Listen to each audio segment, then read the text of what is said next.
Bonjour, je vais te raconter une histoire qui va t'accompagner vers le sommeil. Mais avant ça, nous allons prendre 2 minutes ensemble pour que tu puisses te détendre et profiter pleinement de cette histoire. Si tu es bien installé, peut-être dans ton lit si tu t'apprêtes à t'endormir, tu peux alors fermer les yeux si tu le souhaites. Et maintenant, imagine que tu es dans une magnifique forêt avec de grands arbres dont les feuilles sont très colorées. Au milieu de cette forêt s'écoule un petit ruisseau que tu peux entendre.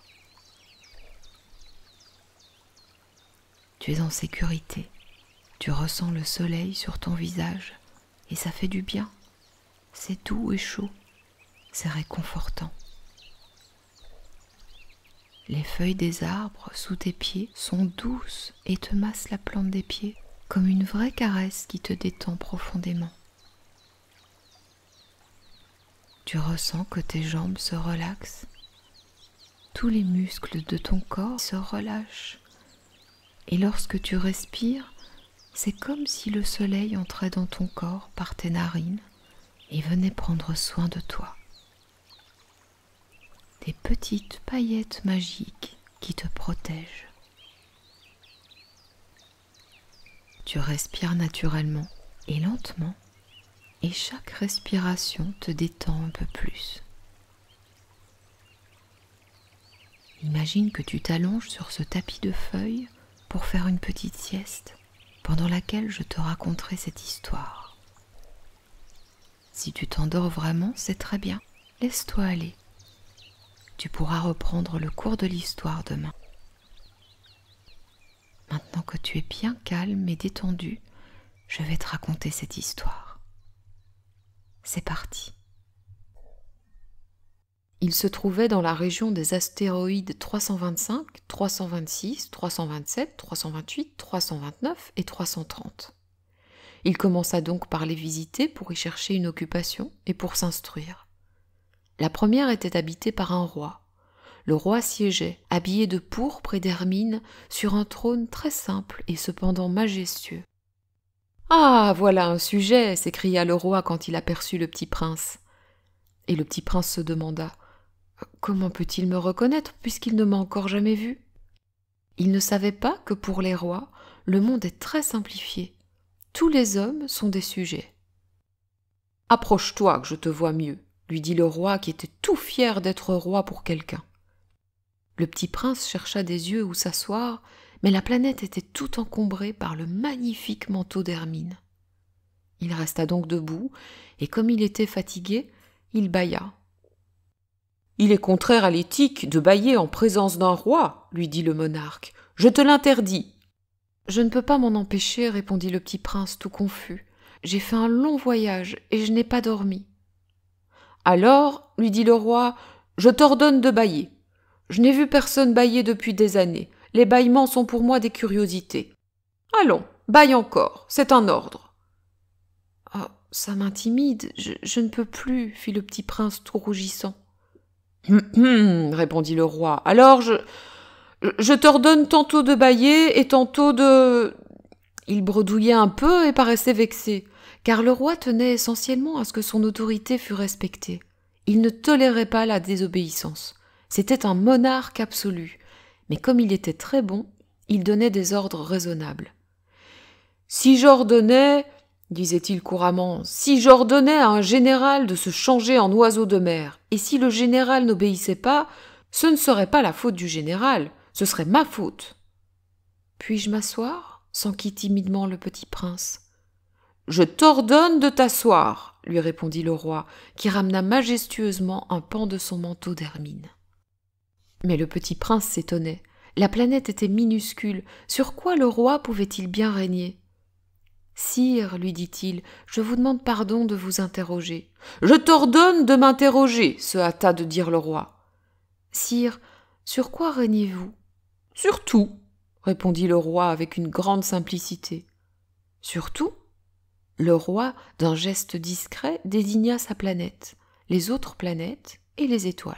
« Sur tout ça ?» dit le petit prince. « Sur tout ça, répondit le roi. car non seulement c'était un monarque absolu, mais c'était un monarque universel. « Et les étoiles vous obéissent ?» « Bien sûr, lui dit le roi, elles obéissent aussitôt. Je ne tolère pas l'indiscipline. » Un tel pouvoir émerveilla le petit prince. S'il l'avait détenu lui-même, il aurait pu assister non pas à 44, mais à 72 ou même à 100 ou même à 200 couchers de soleil dans la même journée sans avoir jamais attiré sa chaise. Et comme il se sentait un peu triste à cause du souvenir de sa petite planète abandonnée, il s'enhardit à solliciter une grâce du roi. « Je voudrais voir un coucher de soleil. Faites-moi plaisir, ordonnez au soleil de se coucher. » « Si j'ordonnais à un général de voler d'une fleur à l'autre à la façon d'un papillon, ou d'écrire une tragédie, ou de se changer en oiseau de mer, et si le général n'exécutait pas l'ordre reçu, qui, de lui ou de moi, serait dans son tort ? » « Ce serait vous, » dit fermement le petit prince. « Exact. Il faut exiger de chacun ce que chacun peut donner, » reprit le roi. « L'autorité repose d'abord sur la raison. Si tu ordonnes à ton peuple d'aller se jeter à la mer, il fera la révolution. J'ai le droit d'exiger l'obéissance parce que mes ordres sont raisonnables. » « Alors, mon coucher de soleil, » rappela le petit prince qui jamais n'oubliait une question une fois qu'il l'avait posée.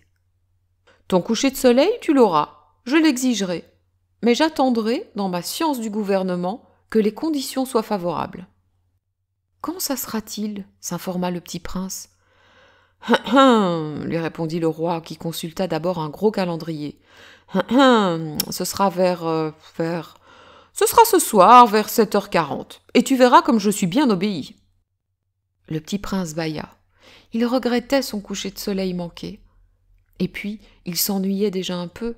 « Je n'ai plus rien à faire ici, dit-il au roi, je vais repartir. »« Ne pars pas !» répondit le roi, qui était si fier d'avoir un sujet. « Ne pars pas, je te fais ministre. »« Mais ministre de quoi ? » De la justice. »« Mais il n'y a personne à juger. »« On ne sait pas, lui dit le roi, je n'ai pas fait encore le tour de mon royaume.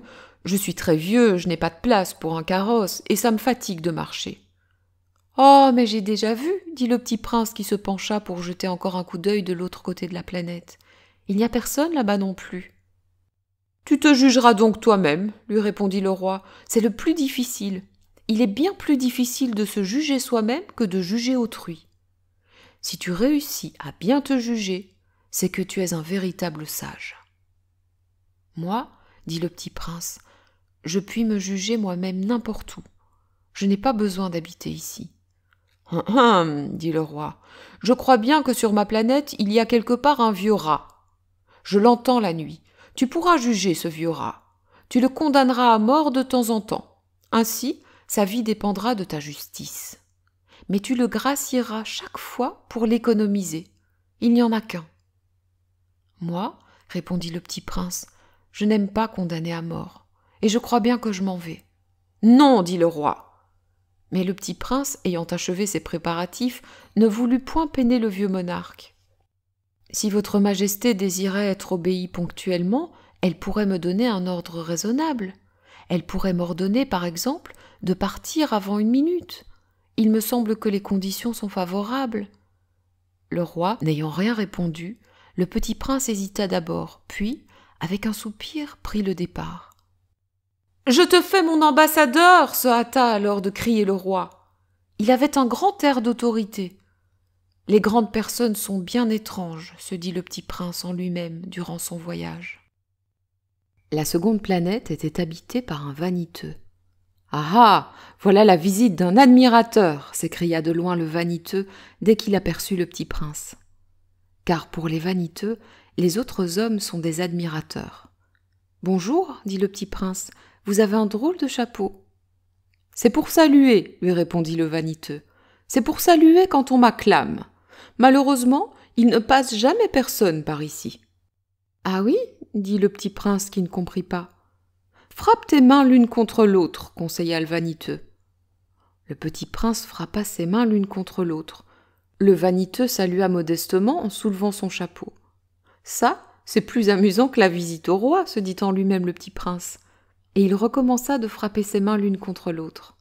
Le vaniteux recommença de saluer en soulevant son chapeau. Après 5 minutes d'exercice, le petit prince se fatigua de la monotonie du jeu. « Et pour que le chapeau tombe, demanda-t-il, que faut-il faire ?» Mais le vaniteux n'entendit pas. Les vaniteux n'entendent jamais que les louanges. « Est-ce que tu m'admires vraiment beaucoup ?» demanda-t-il au petit prince. « Qu'est-ce que signifie admirer ?»« Admirer signifie reconnaître que je suis l'homme le plus beau, le mieux habillé, le plus riche et le plus intelligent de la planète. »« Mais tu es seul sur ta planète ? Fais-moi ce plaisir, admire-moi quand même. »« Je t'admire, dit le petit prince en haussant un peu les épaules, mais en quoi cela peut-il bien t'intéresser ?» Et le petit prince s'en fut. « Les grandes personnes sont décidément bien bizarres, » se dit-il simplement en lui-même durant son voyage. La planète suivante était habitée par un buveur. Cette visite fut très courte, mais elle plongea le petit prince dans une grande mélancolie. « Que fais-tu là » dit-il au buveur qu'il trouva installé en silence devant une collection de bouteilles vides et une collection de bouteilles pleines.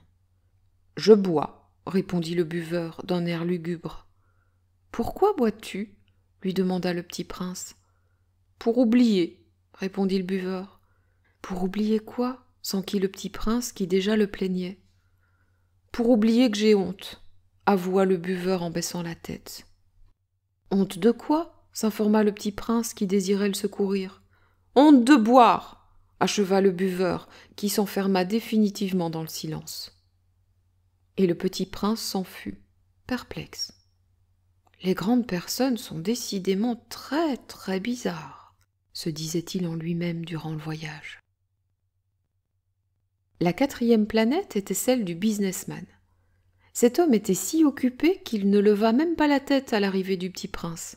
« Bonjour, lui dit celui-ci, votre cigarette est éteinte. »« 2 et 3 font 5, 5 et 7 12, 12 et 3 15, bonjour, 15 et 7 22, 22 et 6 28, pas le temps de la rallumer, 26 et 5 31, ouf, ça fait donc 501 622 731. 500 millions de quoi ? Hein ? T'es toujours là ? 500 millions de... Oh, je ne sais plus, j'ai tellement de travail. Je suis sérieux, moi, je ne m'amuse pas à des balivernes. 2 et 5, 7. 501 millions de quoi ? Répéta le petit prince qui, jamais de sa vie, n'avait renoncé à une question une fois qu'il l'avait posée. Le businessman leva la tête. Depuis 54 ans que j'habite cette planète-ci, je n'ai été dérangé que 3 fois. La première fois, ça a été il y a 22 ans par un hanneton qui était tombé Dieu sait d'où. Il répandait un bruit épouvantable et j'ai fait 4 erreurs dans une addition. La seconde fois, ça a été il y a 11 ans par une crise de rhumatisme. J'ai manqué d'exercice, je n'ai pas eu le temps de flâner. Je suis sérieux, moi. La 3e fois, la voici. Je disais donc 501 millions. Millions de quoi ? Le businessman comprit qu'il n'était point d'espoir de paix. Millions de ces petites choses que l'on voit quelquefois dans le ciel. Des mouches ? Mais non, des petites choses qui brillent. Des abeilles ? Mais non, des petites choses dorées qui font rêvasser les fainéants. Mais je suis sérieux, moi, je n'ai pas le temps de rêvasser. Ah, les étoiles.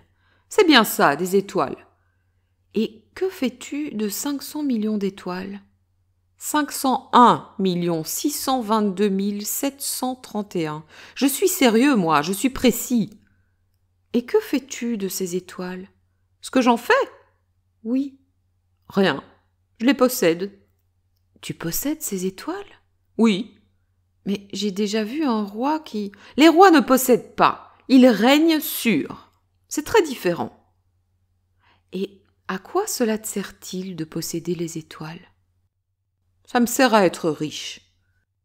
Et à quoi cela te sert-il d'être riche ?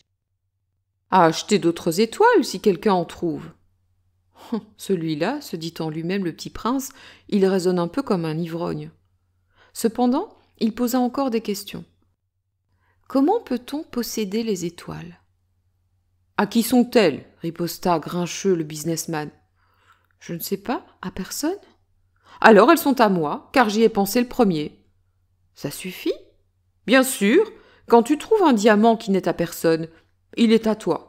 Quand tu trouves une île qui n'est à personne, elle est à toi. Quand tu as une idée le premier, tu la fais breveter, elle est à toi. Et moi, je possède les étoiles puisque jamais personne avant moi n'a songé à les posséder. »« Ça c'est vrai, dit le petit prince.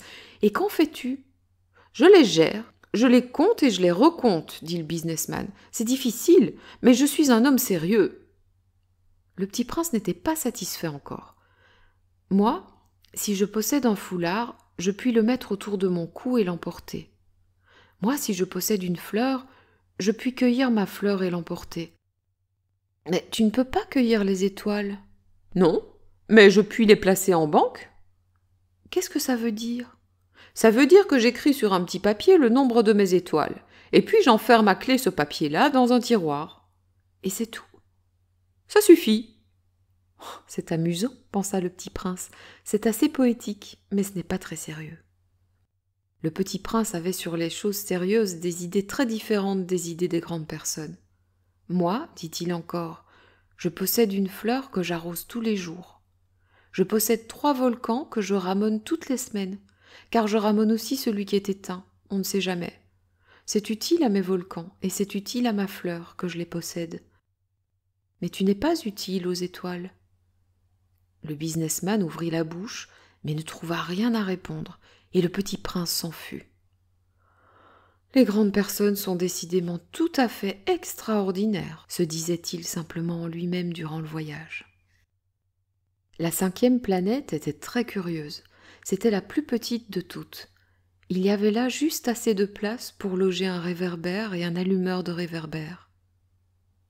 Le petit prince ne parvenait pas à s'expliquer à quoi pouvait servir, quelque part dans le ciel, sur une planète sans maison ni population, un réverbère et un allumeur de réverbère. Cependant, il se dit en lui-même « Peut-être bien que cet homme est absurde. Cependant, il est moins absurde que le roi, que le vaniteux, que le businessman et que le buveur. Au moins, son travail a-t-il un sens. Quand il allume son réverbère, c'est comme s'il faisait naître une étoile de plus, ou une fleur. Quand il éteint son réverbère, ça endort la fleur ou l'étoile. C'est une occupation très jolie. C'est véritablement utile puisque c'est joli. » Lorsqu'il aborda la planète, il salua respectueusement l'allumeur. « Bonjour, pourquoi viens-tu d'éteindre ton réverbère ?»« C'est la consigne, répondit l'allumeur. Bonjour. »« Qu'est-ce que la consigne ?»« C'est d'éteindre mon réverbère. Bonsoir. » Et il le ralluma.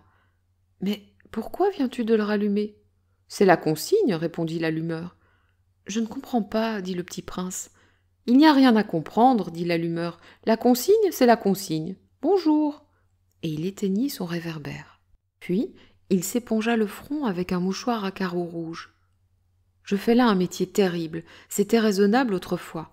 J'éteignais le matin et j'allumais le soir. J'avais le reste du jour pour me reposer et le reste de la nuit pour dormir. Et depuis cette époque, la consigne a changé ? » ?»« La consigne n'a pas changé, dit l'allumeur. C'est bien là le drame. La planète, d'année en année, a tourné de plus en plus vite, et la consigne n'a pas changé. »« Alors, dit le petit prince, alors maintenant qu'elle fait un tour par minute, je n'ai plus une seconde de repos. J'allume et j'éteins 1 fois par minute. Ah, ça c'est drôle, les jours chez toi durent 1 minute. Ce n'est pas drôle du tout, dit l'allumeur, ça fait déjà 1 mois que nous parlons ensemble. 1 mois ? Oui, 30 minutes, 30 jours, bonsoir. Et il ralluma son réverbère. Le petit prince le regarda, et il aima cet allumeur qui était tellement fidèle à la consigne. Il se souvient des couchers de soleil que lui-même allait autrefois chercher, en tirant sa chaise. Il voulut aider son ami. « Tu sais, je connais un moyen de te reposer quand tu voudras. »« Je veux toujours, dit l'allumeur, car on peut être à la fois fidèle et paresseux. » Le petit prince poursuivit. « Ta planète est tellement petite que tu en fais le tour en 3 enjambées. Tu n'as qu'à marcher assez lentement pour rester toujours au soleil. Quand tu voudras te reposer, tu marcheras, et le jour durera aussi longtemps que tu voudras. »« Ça ne m'avance pas à grand-chose, dit l'allumeur. Ce que j'aime dans la vie, c'est dormir. »« Ah, c'est pas de chance, dit le petit prince. »« Ce n'est pas de chance, dit l'allumeur. Bonjour. » Et il éteignit son réverbère. « Celui-là, se dit le petit prince, tandis qu'il poursuivait plus loin son voyage, celui-là serait méprisé par tous les autres, par le roi, par le vaniteux, par le buveur, par le businessman. Cependant, c'est le seul qui ne me paraisse pas ridicule. C'est peut-être parce qu'il s'occupe d'autre chose que de soi-même. Il eut un soupir de regret et se dit encore « Celui-là est le seul dont j'aurais pu faire mon ami. Mais sa planète est vraiment trop petite. Il n'y a pas de place pour deux. » Ce que le petit prince n'osait pas s'avouer, c'est qu'il regrettait cette planète bénie à cause, surtout, des 1440 couchers de soleil par 24 heures. La 6e planète était une planète 10 fois plus vaste. Elle était habitée par un vieux monsieur qui écrivait d'énormes livres. « Tiens, voilà un explorateur !» s'écria-t-il quand il aperçut le petit prince. Le petit prince s'assit sur la table et souffla un peu. Il avait déjà tant voyagé. « D'où viens-tu » lui dit le vieux monsieur. « Quel est ce gros livre » dit le petit prince. « Que faites-vous ici ?»« Je suis géographe » dit le vieux monsieur. « Qu'est-ce qu'un géographe ?» C'est un savant qui connaît où se trouvent les mers, les fleuves, les villes, les montagnes et les déserts. « Ah, ça c'est bien intéressant, dit le petit prince. Ça c'est enfin un véritable métier. » Et il jeta un coup d'œil autour de lui sur la planète du géographe. Il n'avait jamais vu encore une planète aussi majestueuse. « Elle est bien belle, votre planète. Est-ce qu'il y a des océans ?»« Je ne puis pas le savoir, dit le géographe. » Et des villes, et des fleuves et des déserts ? Je ne puis pas le savoir non plus, dit le géographe. Mais vous êtes géographe ? C'est exact, dit le géographe, mais je ne suis pas explorateur. Je manque absolument d'explorateurs. Ce n'est pas le géographe qui va faire le compte des villes, des fleuves, des montagnes, des mers, des océans et des déserts. Le géographe est trop important pour flâner. Il ne quitte pas son bureau, mais il y reçoit les explorateurs. Et il les interroge, et il prend en note leurs souvenirs. Et si les souvenirs de l'un d'entre eux lui paraissent intéressants, le géographe fait faire une enquête sur la moralité de l'explorateur. Pourquoi ça ? Mais parce qu'un explorateur qui mentirait entraînerait des catastrophes dans les livres de géographie. Et aussi un explorateur qui boirait trop. Pourquoi ça ? Fit le petit prince. Parce que les ivrognes voient double. Alors le géographe noterait 2 montagnes là où il n'y en a qu'une seule. Je connais quelqu'un, dit le petit prince, qui serait mauvais explorateur. C'est possible. Donc, quand la moralité de l'explorateur paraît bonne, on fait une enquête sur sa découverte. On va voir ? Non, c'est trop compliqué, mais on exige de l'explorateur qu'il fournisse des preuves. S'il s'agit par exemple de la découverte d'une grosse montagne, on exige qu'il en rapporte de grosses pierres. Le géographe soudain s'émut.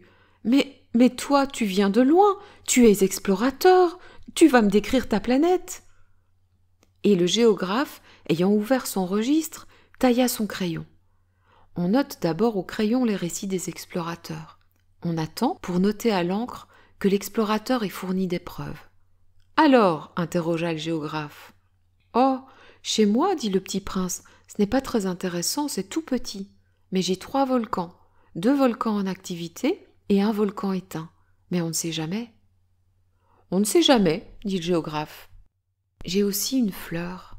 « Nous ne notons pas les fleurs, dit le géographe. »« Pourquoi ça ? C'est le plus joli. »« Parce que les fleurs sont éphémères. »« Qu'est-ce que signifie éphémère ? » Les géographies, dit le géographe, sont les livres les plus précieux de tous les livres. Elles ne se démodent jamais. Il est très rare qu'une montagne change de place. Il est très rare qu'un océan se vide de son eau. Nous écrivons des choses éternelles. Mais les volcans éteints peuvent se réveiller, interrompit le petit prince. Qu'est-ce que signifie éphémère ?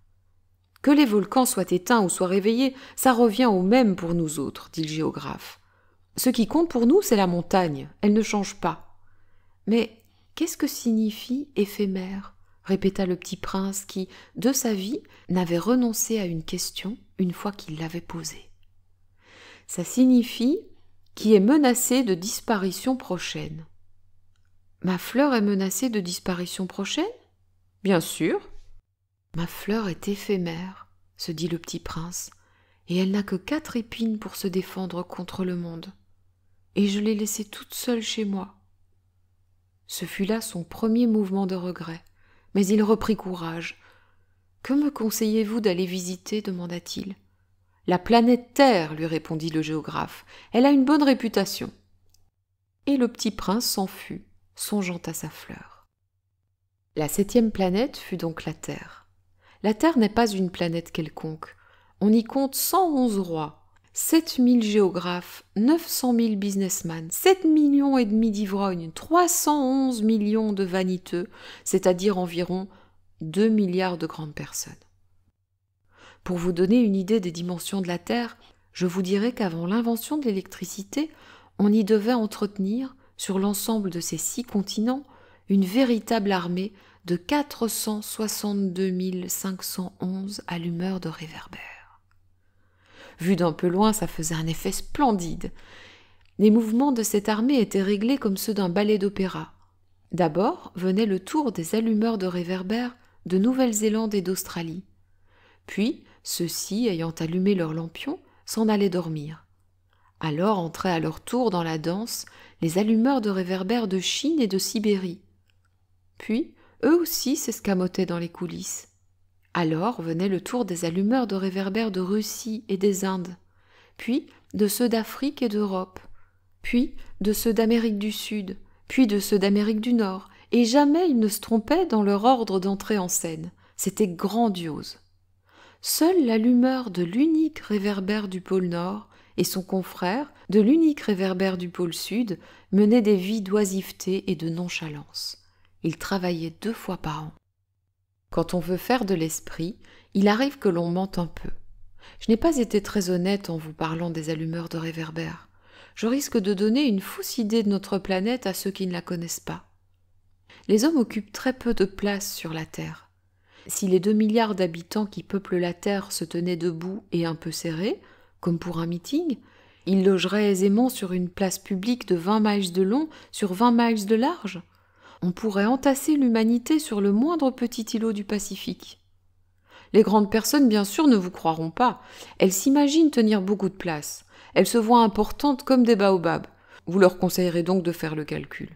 Elles adorent les chiffres, ça leur plaira. Mais ne perdez pas votre temps à ce pensum. C'est inutile. Vous avez confiance en moi. Le petit prince, une fois sur terre, fut donc bien surpris de ne voir personne. Il avait déjà peur de s'être trompé de planète quand un anneau couleur de lune remua dans le sable. « Bonne nuit » fit le petit prince à tout hasard. « Bonne nuit » fit le serpent.